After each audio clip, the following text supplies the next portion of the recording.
17페이지 재영이가 읽어볼까? 네. 19세기 말에서 20세기 초에 걸쳐 네, 듣기 싫은데요.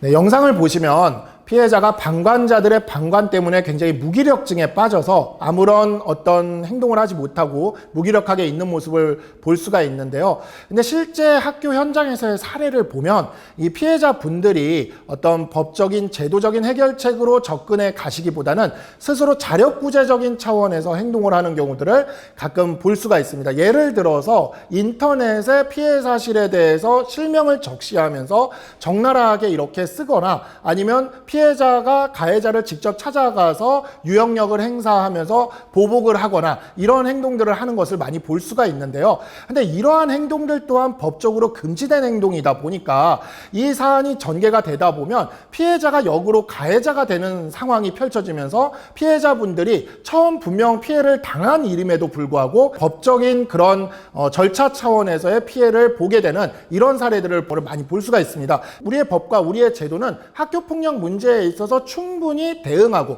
이에 대해서 가해자를 처벌하고 응징할 수 있도록 규정이 되어 있습니다. 따라서 이러한 법과 제도적 절차를 믿고 그 법과 제도적 절차를 따르실 것을 권해드립니다. 선생님이라던가 아니면 117 번호를 통해 신고를 하고 저와 같은 변호사와 같은 이제 법률 전문가를 찾아가서 어떻게 보면 형사상의 고소라던가 신고 또는 민사상 손해배상 청구라던가 이와 같은 법적 절차를 병행하면서 나아가시는 것이 가해자에 대해서 가장 직접적이고 가장 효과적인 그런 대응을 할 수 있는 방법일 것이라고 좀 말씀을 드리겠습니다.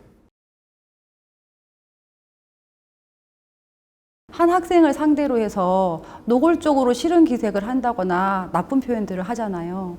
실제로 교실 현장에서 이런 학생들이 있거든요. 공격성을 드러내는 학생들이 있다는 거죠. 그런데 만약에 교사가 그 현장에 같이 있었다면 절대로 지나치지 않고 그 현장에서 바로 교육적인 지도를 해야 합니다.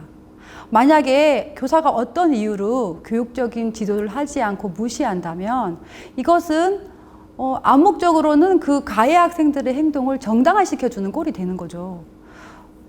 더 나아가서는 어떻게 보면 그 현장에 있었던 교사가 같은 가해자의 입장이 될 수 있는 거 아니겠어요?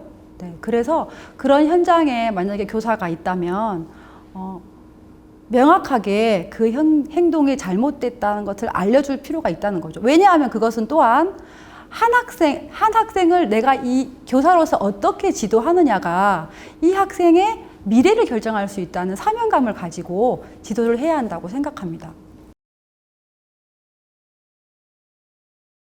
저는 부모님들한테 좀 알려드리고 싶은 게 아이에게는 반드시 친구가 공경에 처했을 때는 반드시 도와줘라. 아이한테 사실 정의를 가르쳐 줘야 됩니다.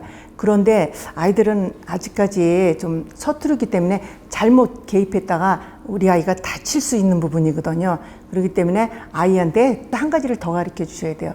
네가 그냥 친구로서 가볍게 해결할 거 아닐 경우에는 안 되는 부분 같은 경우는 반드시 부모님한테 이야기를 해라. 그래서 부모가 해결하도록 그렇게 해야 된다. 이 부분까지 가르쳐 주셔야 되는데요. 부모님 혼자도 사실 이런 부분일 경우는 해결하기 힘드시거든요. 오히려 더 큰 문제가 발생할 수 있기 때문에 학교나 주변 같이 도움을 줄 수 있는 분들하고 같이 이렇게 협조 체제로 해결해 나갈 수 있도록 그렇게끔 만드셔야 됩니다.